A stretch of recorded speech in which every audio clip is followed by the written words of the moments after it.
بسم الله الرحمن الرحيم. مقعي هو عبد الكريم عبد الله يوسف وكو مقع دير قارة حلو تشنة سيدا دب بدان لا سocdaan oo dhagdhagay xagga saxaafada maalmaha waxa jirtay silsilad ama heeso la yiraahdo uu sameeyay abwaan ilkajiir oo ku dhaliilay madaxweynaha Axmed Maxamed Siilaanyo waxa ka daba jawaabay Cabdi Qaboojiye oo isna hees la mid ah oo ka jawaabay leeyahay madaxweynaha daa jirto oo kaga jawaabay marka waxa taas si dheer hees ka dambeysay labada heesood oo yana la yiraahdo dawladnimo ayaa jirtay oo yaana ka soo baxday sida ugu maqaalaha ama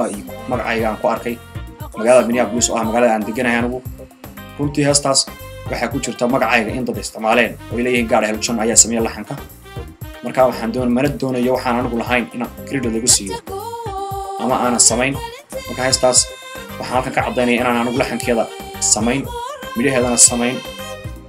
doocii dareentona aan ka hayn meesha lagu sameeyay meesha ka soo baxay toonna oo aan ku arkay harmageeda ku jirta heestaas marka waxaan halkan mar labaad ka cadeynay in aan heesta wax lagu lahayn oo aan ku daba jiro dadkii sameeyay oo linkigii iyo informationkii aan hayo runtii oo noo socdo investigation inaan ogaano meesha waxaan ka soo baxeen iyo sida ay u dhacday sheekadani oo runtii ah wax laga xumaado in lagu dhaqmo waxyaalaha lamida character assassination oo kamid ah in qofka magaciisa laga dilo ama credit lagu sii waxaan sameeyay marka waxaan doonayaa inaan mar labaad cadeeyo anigu aan fanka kaga jiro xagga laxameynta oo aan hay in uu xagga jilaayada iyo xagga fanka uga dhunto oo jila ah laakiin aan heeraa la xeer laxaniyo aan sameey aan ahayn yaan doonay halkan inaan ka cadeeyo maanta intay daawanaysa sidaas السلام عليكم ورحمة الله وبركاته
Yo, أنا كنت سأسوي يعني صاحب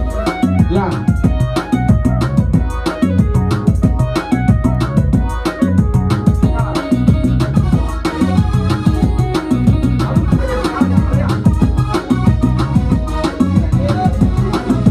وراكي عشر ودس عشان زمان المعلم صاحب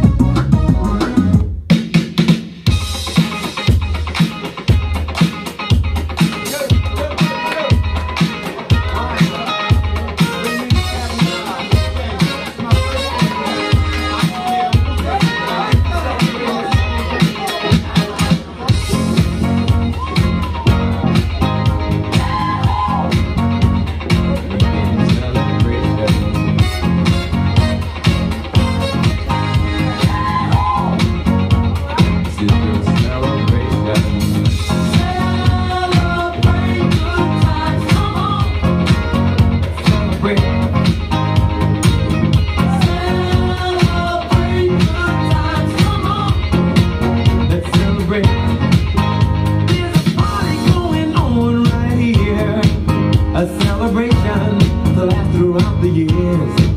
So bring your good times and your laughter too.